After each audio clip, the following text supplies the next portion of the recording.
Everyone rise for Pledge of Allegiance. Pledge allegiance To the flag of the United States of America and to the republic for which it stands, one nation, under God, indivisible, with liberty and justice for all.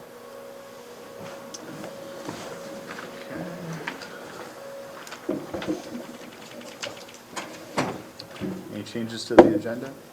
Council's been provided with a revised agenda that was provided earlier this week with an updated packet. We have no additional changes beyond that. Can I ask, Tom, when does the packet actually get posted online for the public to? Typically, it's put up either the same day that we send it to council or typically the day after, whenever Steph gets time to put it up on the website. So, okay, typically like Monday or Tuesday then. Typically Tuesday. All right. Presentation. We have Superintendent Michael Baumann with us tonight. Give a presentation on state of the schools and maybe talk about an upcoming referendum. Well, I'm going to focus on the referendum, but Please. thanks for the opportunity to share with the City Council, Mr. Mayor, and the City Administrator, Council members. Thank you for the opportunity. I'm Michael Baumann. I'm the Superintendent for Lakeville Area Schools, and I am very grateful for the opportunity to share.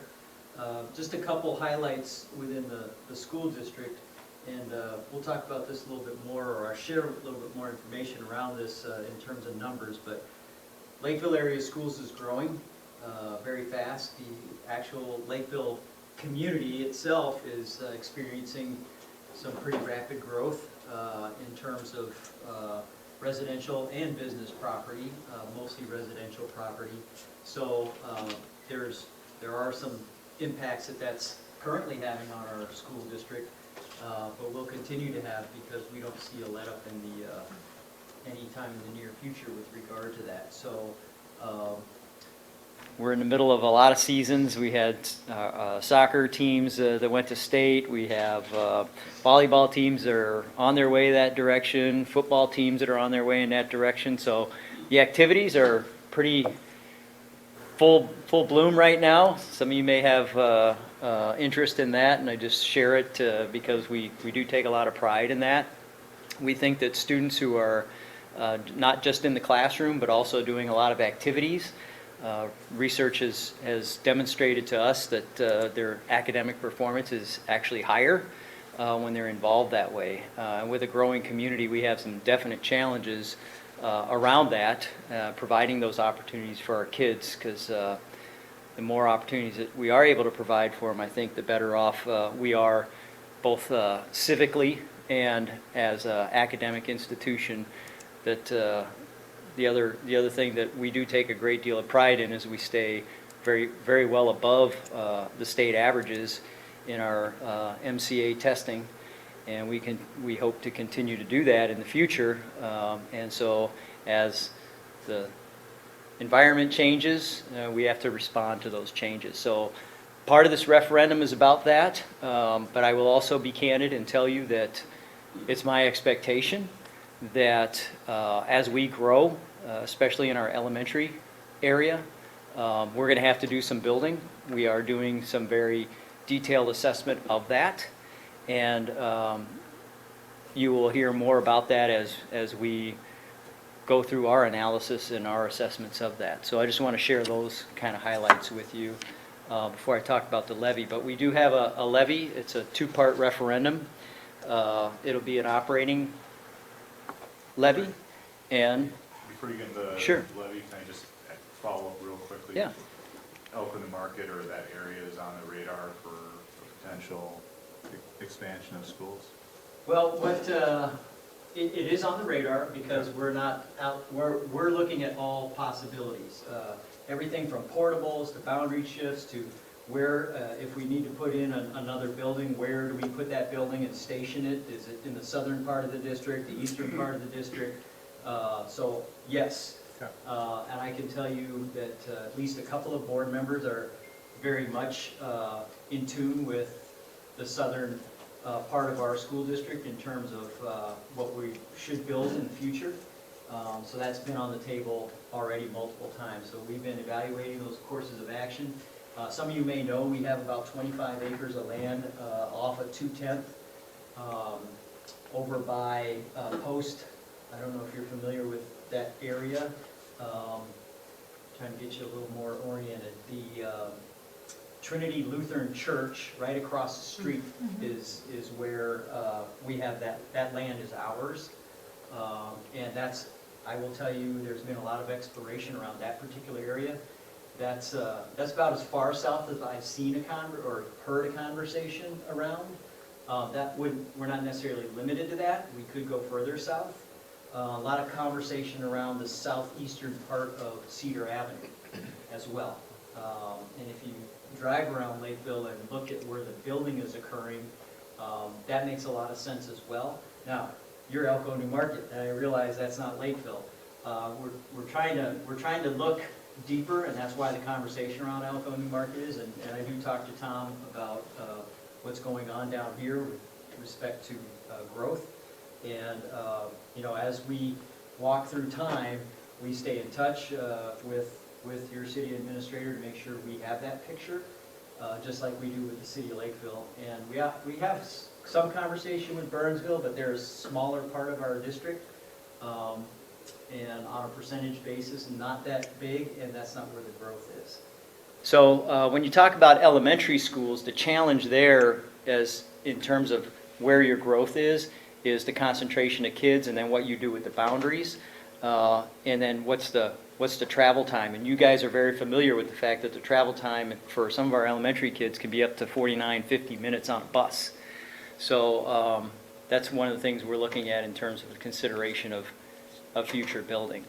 But we're probably at least 12 to 24 months out from that. We know that it would take 2 years, 3 years roughly, to get a building put up. So knowing that, we are literally going to the board in the spring with what do we think the future, at least one building, should look like if we build a building. We haven't even come to that conclusion. As you may know, and I will share with you in the referendum, is we added additions to Cherry View Elementary School, which is kind of more in the middle of our district. And Lake Marion is probably our next location where we potentially could put additions. And both of those schools are in excess of 700 students. Our schools were set up for 600, 650. That's why we had to put the additions on Cherry View. We did some things with Lake Marion to fit those kids. They're right at the 700 mark. But we see growth continuing there as well. So some of our solutions have to be more local and immediate, and some of ours can be more long-term. I think you have to do both simultaneously, and that's what we're doing. Sure. With regard to the levy, how much time do I have, Mr. Mayor? How much time do you need? Okay, I'll work with that. 10 minutes enough? You need more? I'll probably need a little more than 10 minutes. And please, the other thing I'll say to council members, if you have a question along the way, please don't hesitate to ask. My time is your time until your questions are answered, okay? So I like to start with the bottom line up front. My background is business and finance, and I think being transparent as a school district is probably the most important thing we can do. And when we talk about money, you tell them what the money is, and so I'm going to tell you that up front.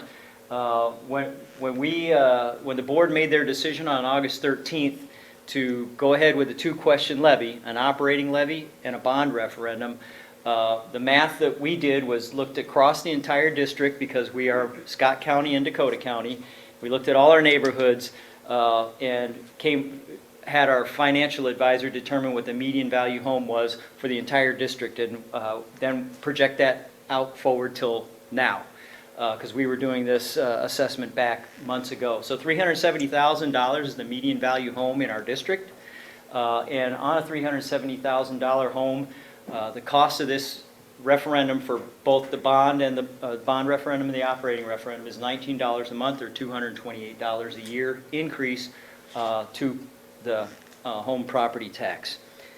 So that is kind of the bottom line up front, and let's talk about what's that going to get, folks. And before I get into those details, what I want to, I do this, every audience that will give me the opportunity and will listen, because my background was school finance, to me, this is probably the most important thing to understand with regards to school finance in the state of Minnesota. This is not unique to Lakeville area schools. This is how Minnesota finances its schools.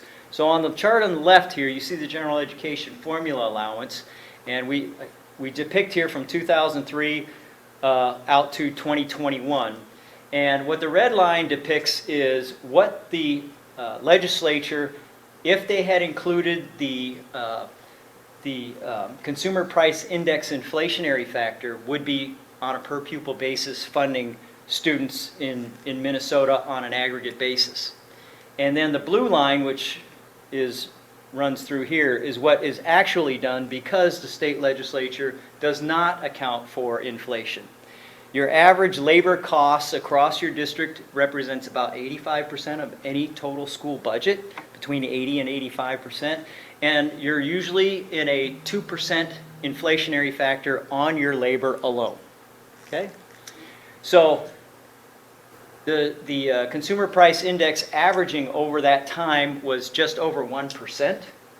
And so you can see that the financial challenge that you run into in school districts on the general ed formula is a lag behind the inflationary factor that you always have to deal with. And so the other problem you have here is this line and this line, they're not converging, they're diverging. And that adds to the problems that school districts have. That is exacerbated in Lakeville area schools by the fact that in 2008, 9, and 10, in those 3 years, there's a major downturn in the economy that happened in 2008. It took a couple years to hit the public sector in terms of schools in the state of Minnesota, and we cut out a ton of things in our school district. No music, no more art. We went to a 6 period, or essentially a 7 period, but a 6 actual academic day, period day in our middle schools. We had to get rid of I want to say 57 teachers, right around that area. And it had a huge impact on the school district. And here we are in 2019 trying to make up for that, trying to recover from that. Now, our economy has recovered. We had an election.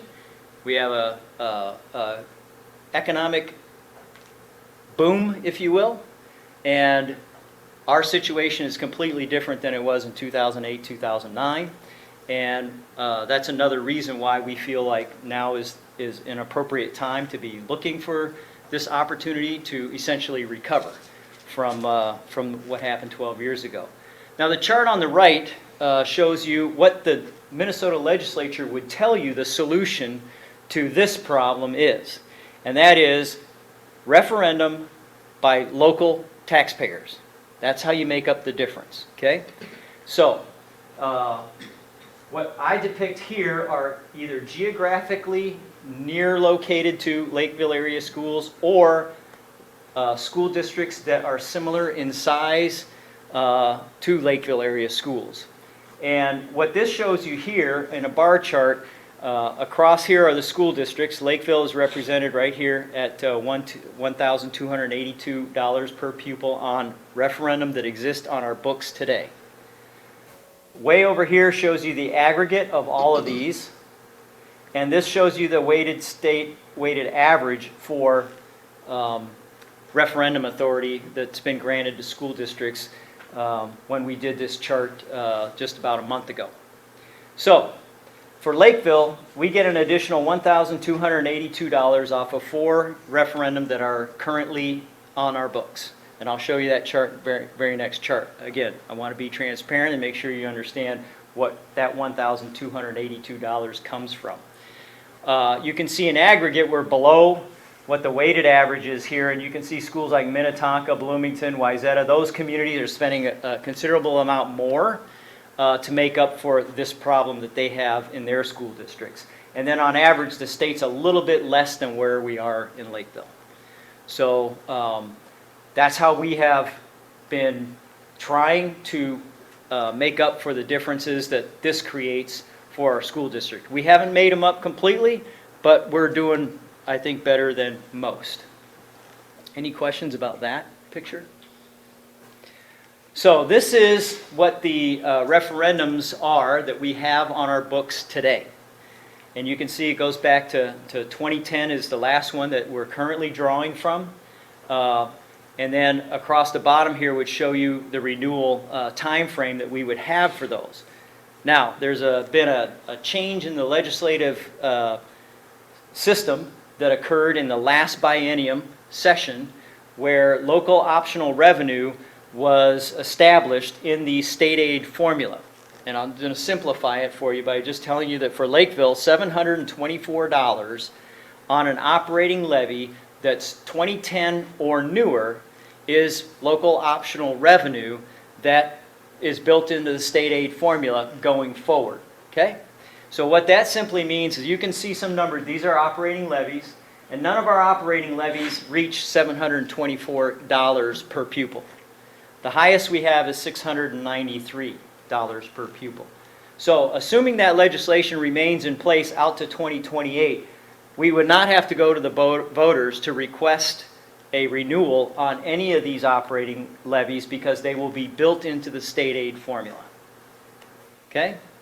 So I think a lot of times in the past you might have heard us say we need to renew a levy from 2007 or something like that. And that's what's on the ballot, is to renew that. We won't be doing that unless the law were to change back. Could that happen? Sure, it could happen on the turn of a legislative session. And we know that. So I feel it's important to make sure that everybody knows this. We had this in the paper as well to make sure that people understand that this is what we're working with. And this is the financial truth of referendums that we are drawing on as a school district. Questions about that? Okay.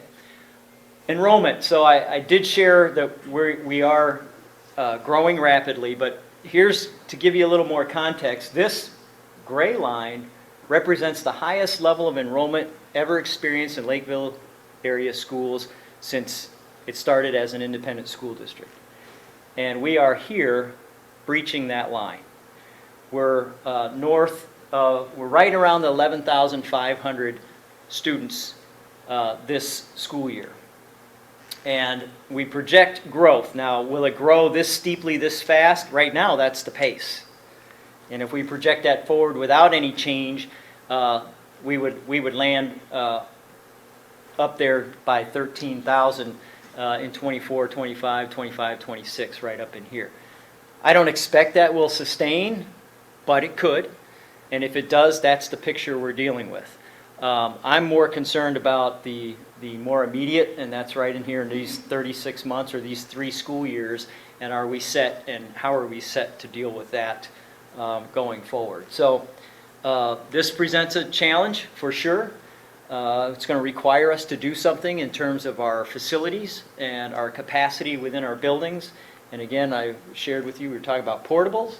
We've talked about doing additions, more additions, boundary shifts, and the prospects around building, whether we should add an elementary school or add an elementary school and a middle school. Those are the conversations that we're having. So please stay tuned for that. Let's see here. Question on the declining enrollment in the first part of that chart. Right through here? Mm-hmm. What's that all about? Well, I came to the school district in 2013, so we were at a low ebb here. And then we started to go up because I showed up. Just kidding. I'm just kidding. No, the downturn in the economy, I think, was part of the issue. So we did a lot of cutting, right? This is the area where we started cutting out music and cutting out band and cutting out art and reducing our teacher workforce, increasing our class sizes, and that's the effect. So families made other choices based They on made those. other choices. Okay, and I'm glad you mentioned that, Councilman Revering. Is that I'm actually the city engineer. So city engineer? yeah. Okay. These are the real. All right. Well, to answer your question, you keyed me on something. So here's the other thing I think is happening right now. And when I came to Lakeville in 2005, I was retiring from the military. I had a son who was in about 5th grade, I think. And our choice was about the education. We wanted to be in a place where we felt he was going to get a good education. And I think families are making that decision today too. And they're choosing to come into the Lakeville area. It's not the only reason, but I think it is probably the nexus of decision making for families is around what kind of school district and what kind of community you want your children to grow up in. And so I think that has an effect, and I think that the word out there is, well, it's either if you want to go to the NFL or NHL, you go to Lakeville, maybe the NBA, I don't know, or you go there to get a good education. I'm not sure. But I can tell you that it's an attractive school district, has a good, strong reputation, and I think that has an impact on that kind of decision making. So whatever's in our secret sauce, I think, is good. And our job's to make it better and or sustain it. So we're trying to do that. I can tell you that when if you have rapid growth, sustaining your standards becomes a challenge in and of itself. And by that I mean, what kind of opportunities are we presenting for our students? What choices do they have academically? What is the classroom size that they're in? What are the activities that they can be involved in? As young people, that's what they're looking for, and I think we have to deliver on that. So what we're doing with the first question is an operating levy. It's $345 per pupil. That'll yield $4.27 million, not $427 million, over a 10-year period. And I'm going to get directly into what we're trying to do here. So the first thing is we're focused on middle school and restoring our middle school to its capacity that was in existence prior to 2009, I believe it was. And so right now they have a 7-period day, which is really 6 classes. We want to get them to an 8-period day so that they can do a couple more things. One, we want to give them exploratory opportunities, and we want to give them choice opportunities with electives. We want to put a heavy focus into our STEM programs, our coding programs, and we want to bring world languages back. We've already brought band and music back. We want to add teachers, about 8 teachers per middle school, to create the 8-period day and to reduce our class sizes. I don't know if you've been in our middle schools lately. You walk into a science room, you're talking 35 to almost 40 kids. That is unacceptable. We are the highest class sizes in our middle schools in the state of Minnesota, and we think it's having an adverse impact on our system, and this, we believe, would go a long way to rectifying that. So that's our major focus, is to make that transition and bring in these teachers. We also, one of the things that I did when I became the superintendent is I put a big emphasis on curriculum renewal and curriculum our assessment on our relevant curriculum. We were not in a cycle of doing that in accordance with the Minnesota Department of Education standards. So we did make that transition, but we also had to do some work with our professional development and provide the classroom resources, and we don't have those going forward. So we have to build that into our future. And then with Cherry View Elementary, when you do an addition, you're going to have more students and you're going to need more staff for supporting those kids because you've got more square footage, you got more kids going into that lunchroom, so there's more area to clean, there's more area to deal with, and there's more kids in the system that require more staff in order to cover down on them. So we wanted to build that into this operating levy. Social emotional learning. So a lot of people will say, touchy-feely stuff. We don't need that. This is not touchy-feely stuff. This is about helping our kids deal with some of the very significant challenges that they're faced with in schools on a day-to-day basis. We also view it from the perspective of safety and security in our schools.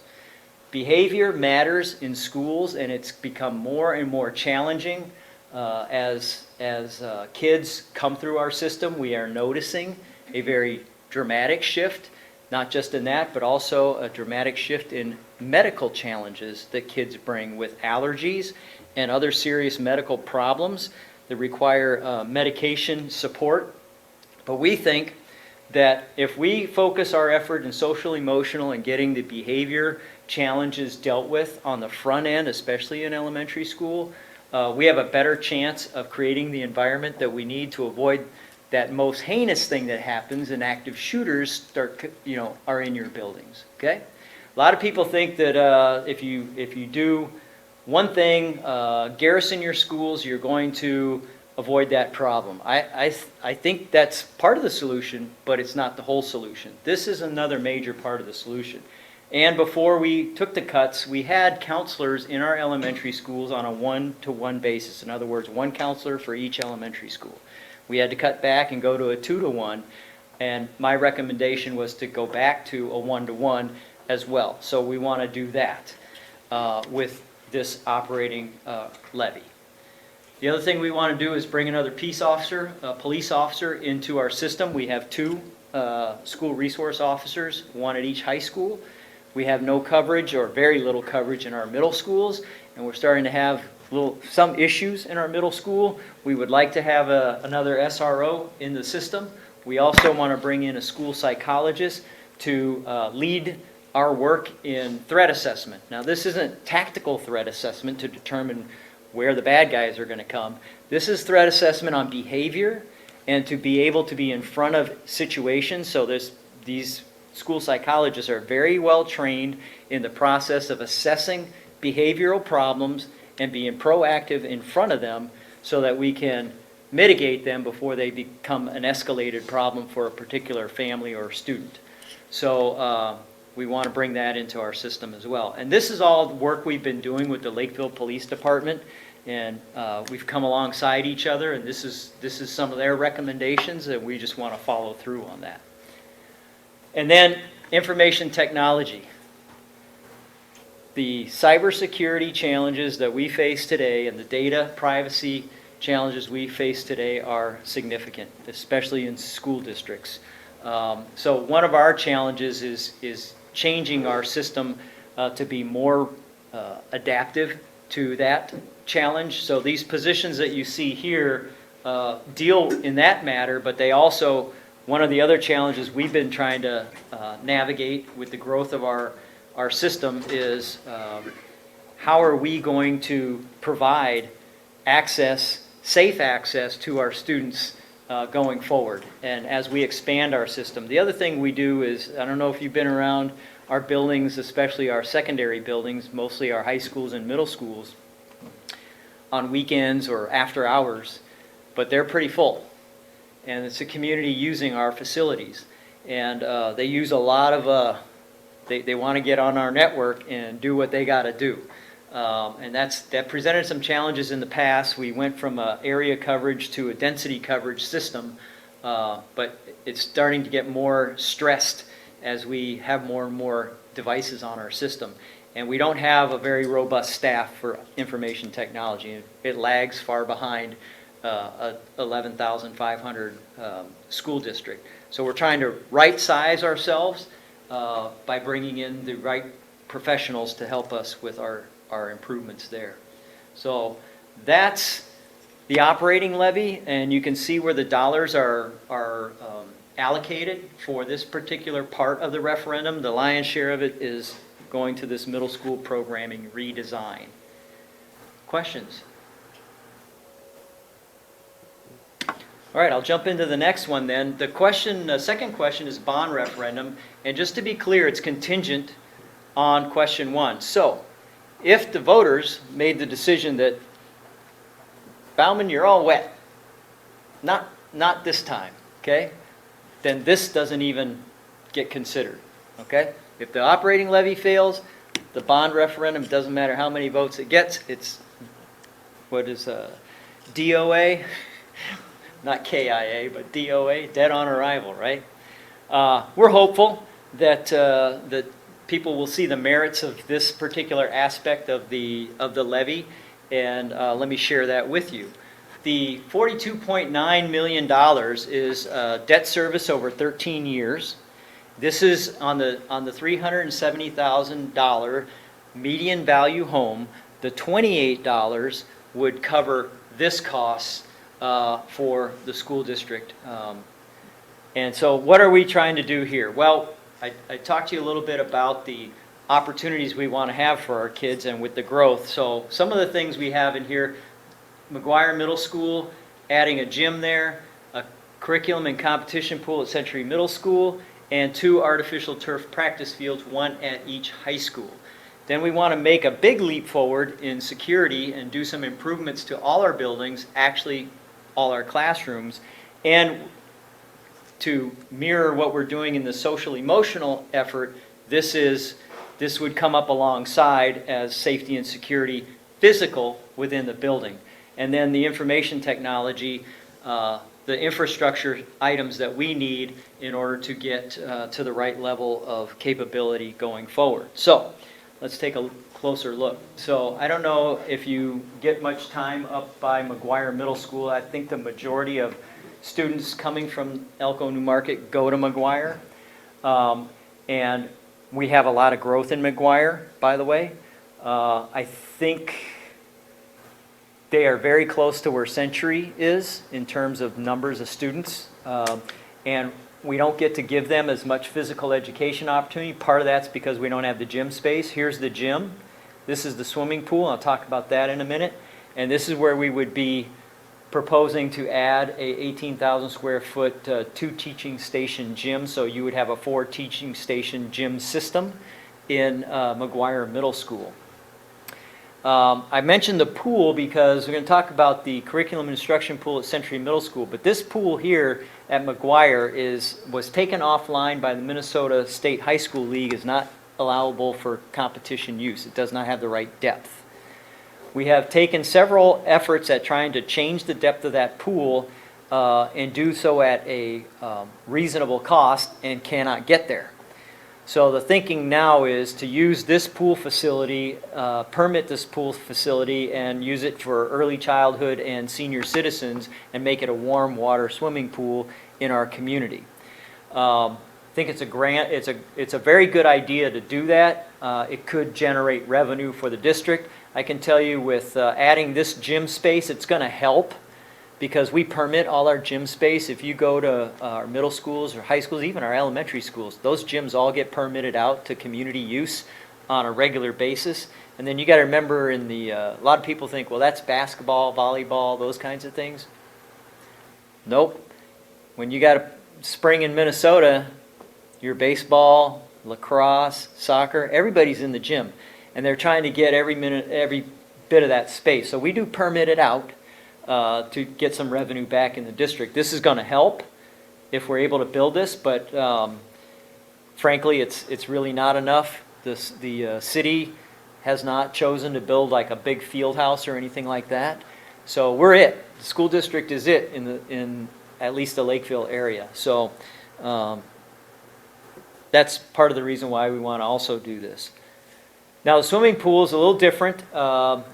Again, McGuire can't be used. When they built a second high school, they created all the nautical sports pieces that go with it, but they didn't have the facility for it. And so this is probably a long time in coming. I know that it's been a conversation in the community for a long time, precedes my coming to Lakeville area schools. Having been a community member since 2005, I know what they're talking about. And my recommendation to the board was, well, let the voters vote. So we can quit talking about this and start talking about more important things like schools.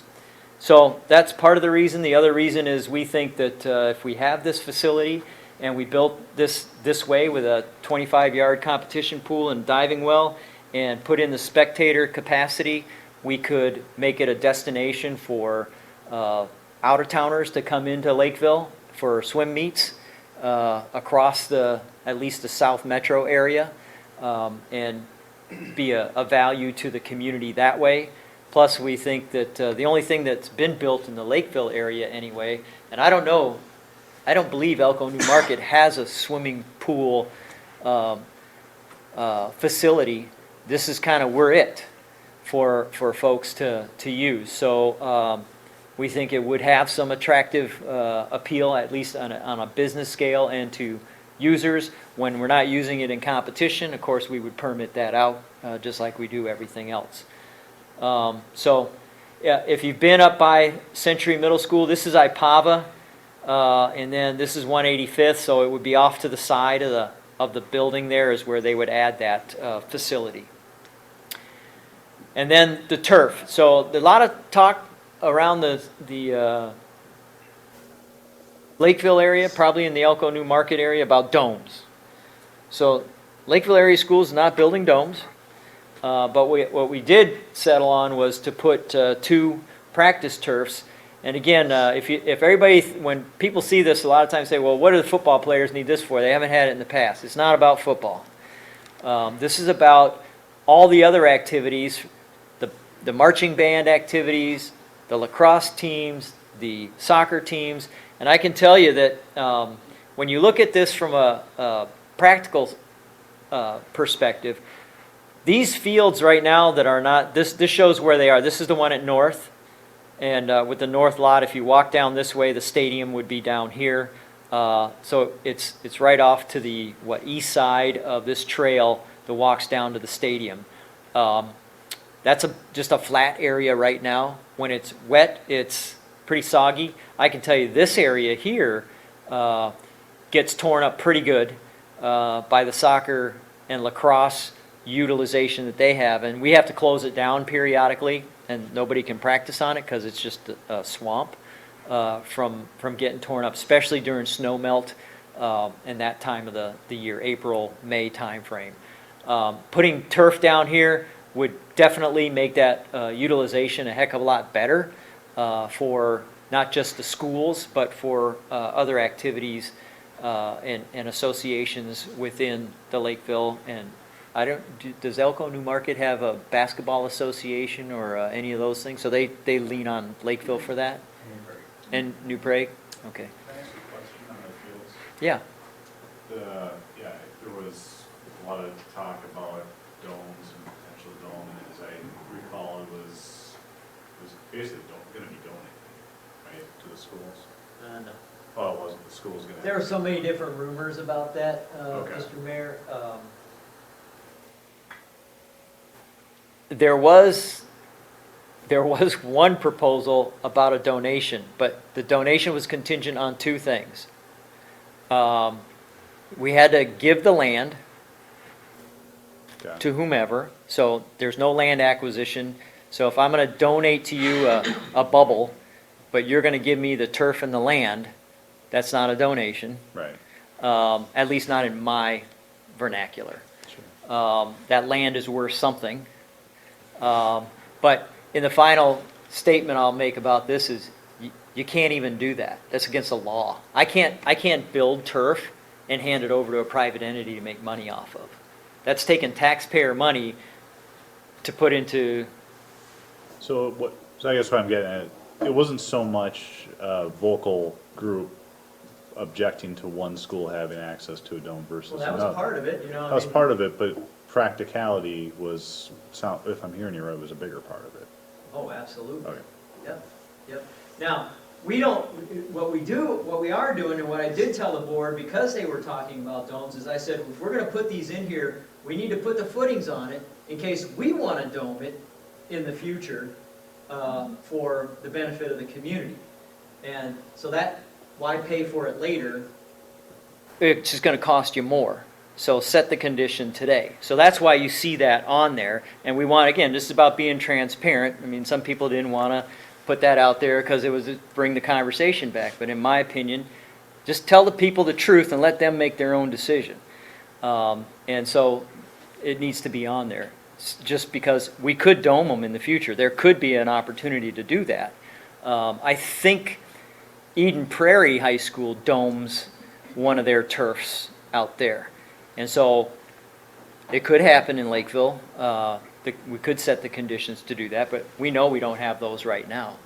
But I think there could be people that come forward, it could be boosters that want to raise money. And now if you give the school district the money and they do it, that's a different thing. Okay? So I think that's probably the more likely course of action in the future than a private entity coming in and doing something, because I know what the law says. Yeah, sure. And it makes sense. I mean, if you ask taxpayers to build something. You can't hand it to a private entity to make money off of it. So, anyway. So, safety and security is the next issue, and this is a pretty big deal. And what we're proposing to do is, let me think here. If we imagine this being a classroom, one of the things, if you talk to teachers, and I would encourage you to do that, what their concern is in a real world active shooter scenario, which is what I think most people have a fear of, and of course our media spends a lot of time helping us have that fear, is what do they do and how do they react? Well, right now the training is run, hide, fight. Okay. Running is mostly a bad solution in a scenario where somebody's trying to create chaos, trying to get people to run, because that gives me a target-rich environment. Okay? Hiding is great until somebody finds you, and then you don't have no cover, and that's a problem. Fight, okay. If you're not trained on how to do that, you're probably going to lose, and if you're bringing your hands to a gunfight, you're definitely going to lose. Okay? So, worked with the Lakeville Police Department, have some personal professional experience with this. Our design was, how do we take the teacher and empower the teacher and make it simple in a crisis situation? And our design is pretty simple, and it has value today, and it'll be valuable 25 years from now. And this is what it is.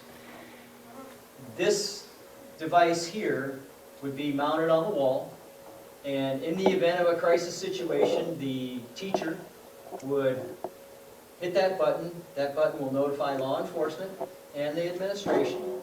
It will mag lock the door, so these doors, if they were open, would mag lock. So mag lock being a bit more secure than what a 12 gauge shotgun can shoot through, because I can penetrate that. But mag lock I'm not going to. Okay? So that's what happens in the room, and then this wall, because it's along the corridor, would have this ballistic paneling, which is rated Tier 4, good to for .223 or 7.62 ammunition, which is what's typically in your assault rifle type AR-15s or AK type weapons. And I can tell you, I was with the LPD and Apple Valley Police Department, and we took Tier 3, and we shot at that panel. We shot a double panel, so we took 2 Tier 3s and did a 2-ply and a 3-ply. 30-06 went through the single, went through the double, but not through the triple. 30-06 is a pretty good round, pretty effective. But the idea, again, to get back to this and knowing that Tier 4 is that good, you put the students on the friendly side of that. They have cover and concealment in a locked room. They're as secure as you can possibly create in a rapid environment like that. That's what we're proposing to put in all of our classrooms across our entire school district. That simple design. We also have a vaping problem going on in our system. And part of that is the kids are doing that, although we have seen a drop-off this year. I would report candidly that last year compared to this year, the numbers are way down. They vape in the bathrooms. It's the old smoking in the boys' room, smoking in the girls' room. But vape is a lot different than smoking, and I'm not here to make a moral or value judgment about whether that's good or bad for you from a health perspective. But I am required to enforce the law. Most of our kids are not 18 years old. That's one problem. The other is the drug use that is also available through the little packets. The thing that's most insidious or nefarious about this is this could be a vaping device. This could mimic a vaping device, and it's not like, smoking in the boys' room, smoking a cigarette, or they roll them or whatever, right? You kind of know that. But when you got something, mom and dad could be walking past Junior, and he's charging up his vape, and it looks like, you know, a flash drive or something like that. So, you know, and if they're going to put THC or other kinds of things into these, and I don't think it's regulated in any way, not that I'm a fan of regulation in government, because I'm not, but something like that is a problem, and it's creating problems for our kids. That said, we don't want it in our buildings, and we want to be able to detect it. So this looks like, kind of like a smoke detector, but it's actually much smaller than that.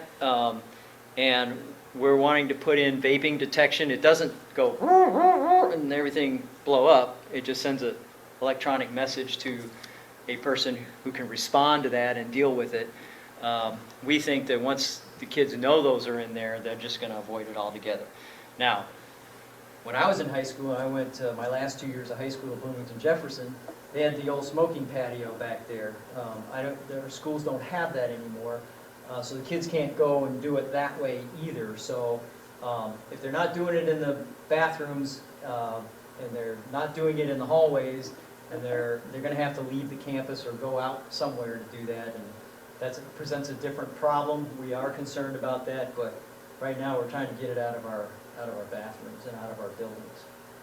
so that's that issue. And then with information technology, the cybersecurity, here's something you need to know about your school district. We have no redundant capability in our fiber optic. We have no redundant capability in our network operations center. So two things.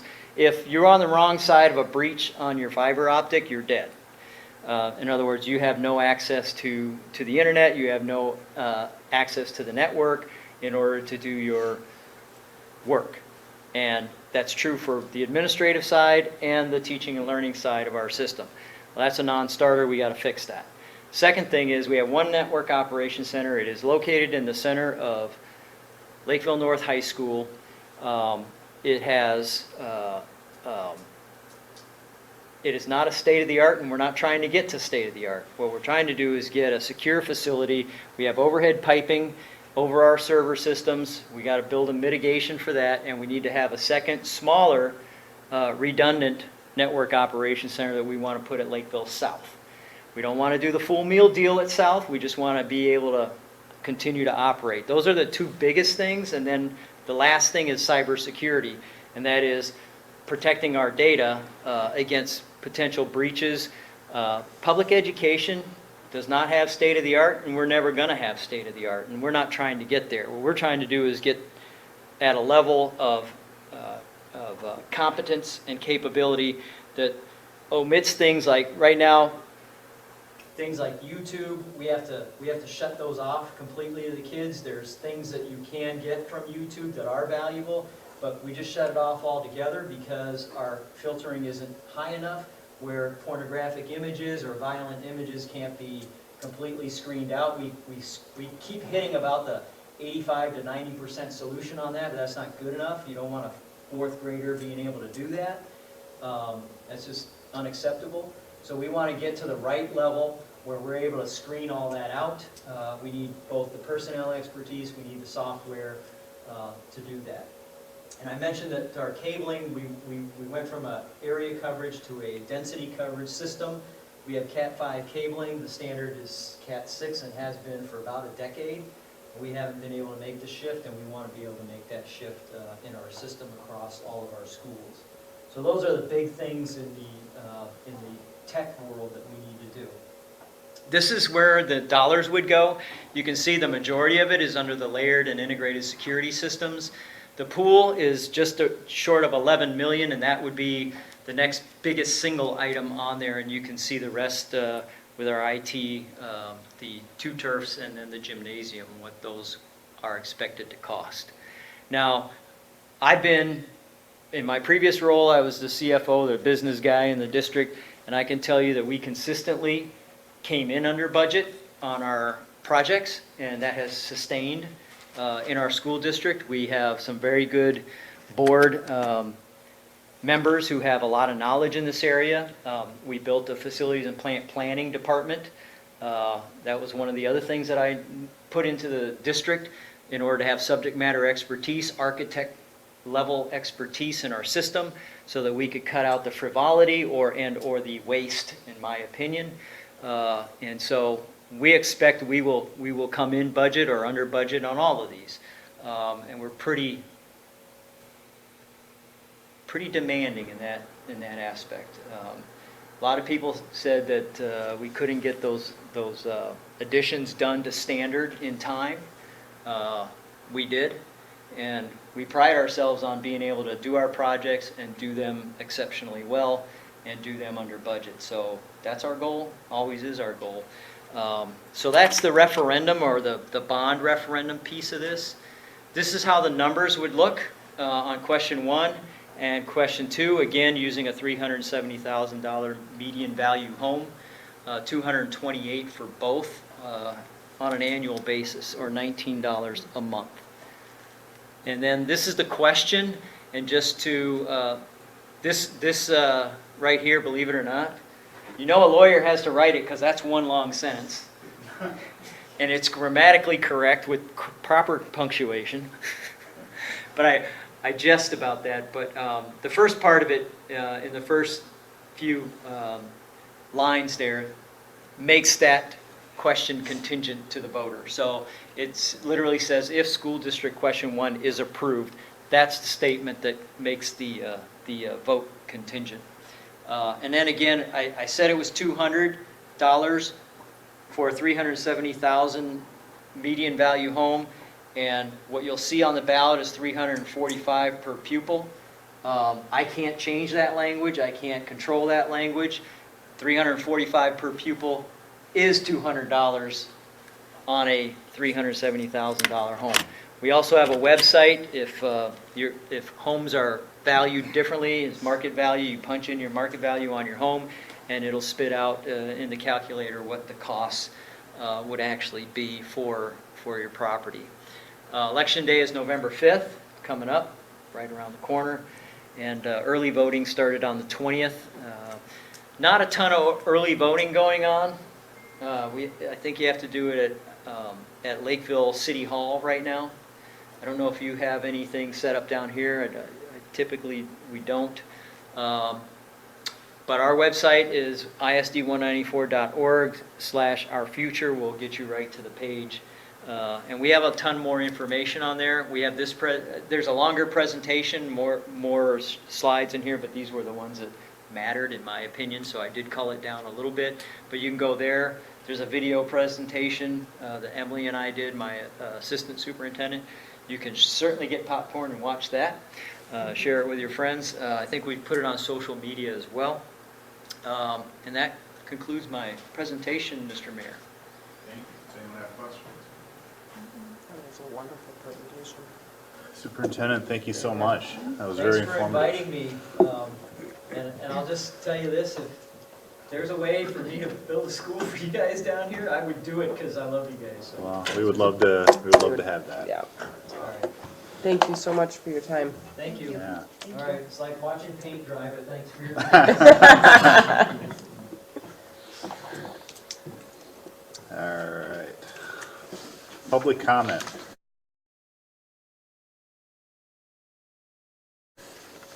Mr. Gleason, are you I think you're the only one here. Before you speak, I just want to let everyone know, as we all know, public comment precludes someone from speaking about items that are on the agenda.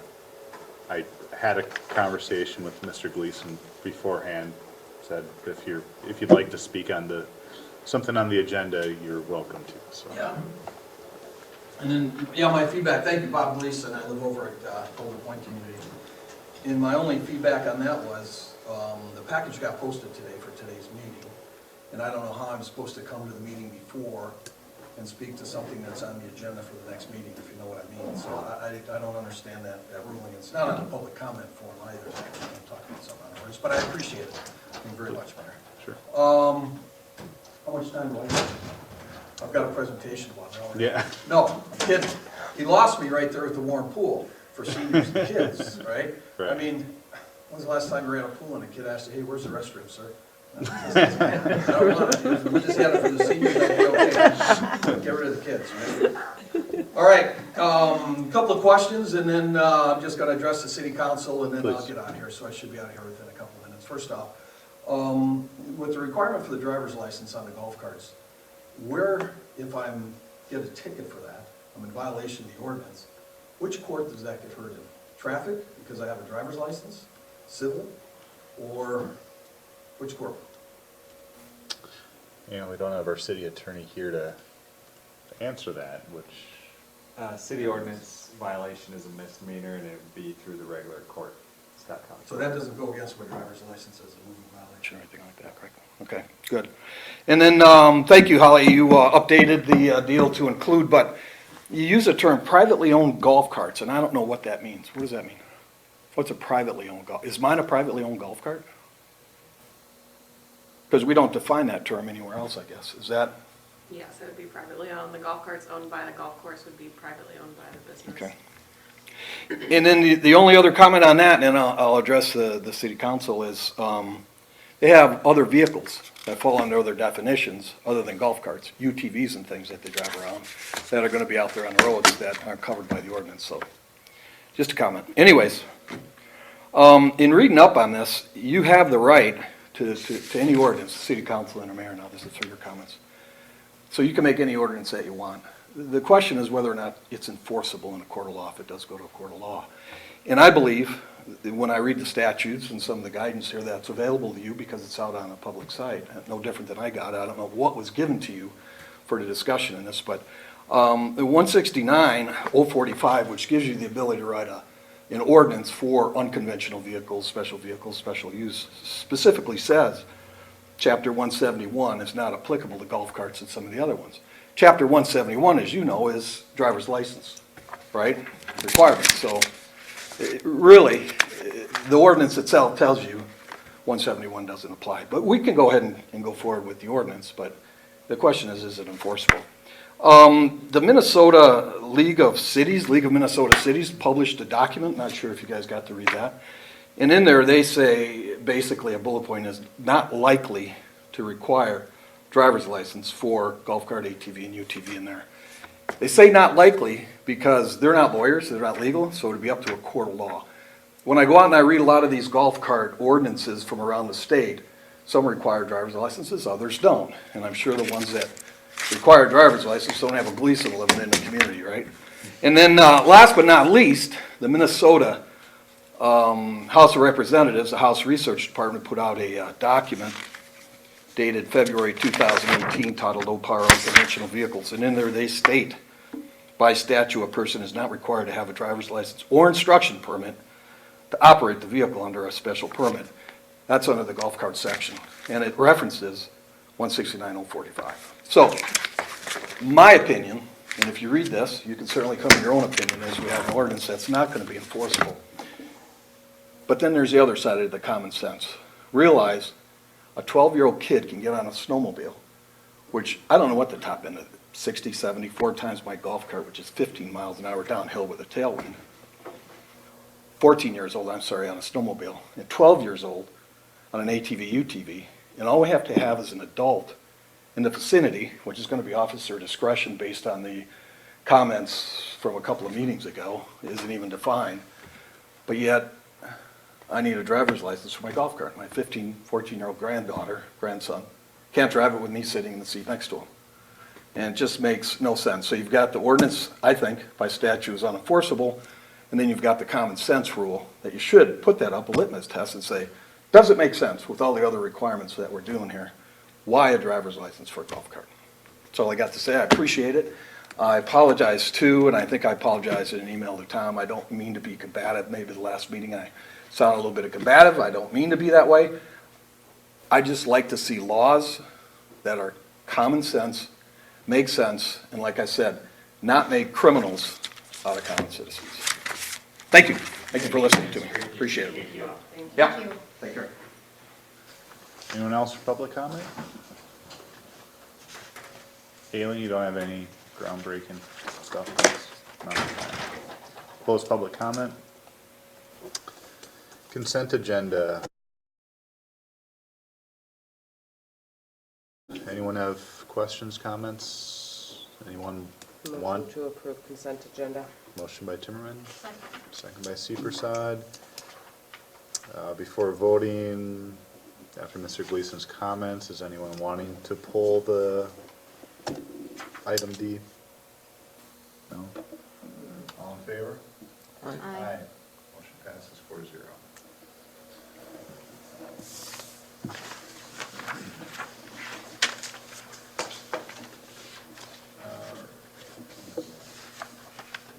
All right, there we go. No public hearings. No general business, on to reports.